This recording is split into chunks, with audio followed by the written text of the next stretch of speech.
அந்தாதி அபிராமி அந்தாதி பாடல் எண் 18.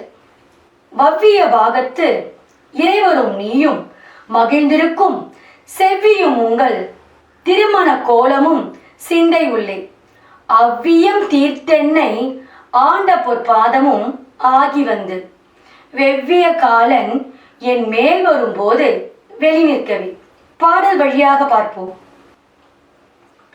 வவ்விய பாகத்து இறைவரும் நீயும் மகிழ்ந்திருக்கும் செவ்வியும் உங்கள் திருமண கோலமும் சிந்தையுள்ளே அவ்வியம் தீர்த்தென்னை ஆண்ட பொற்பாதமும் ஆகி வந்து வெவ்விய காலன் என் மேல் வரும்போது வெளி நிற்கவே மேல் வரும்போது வெளி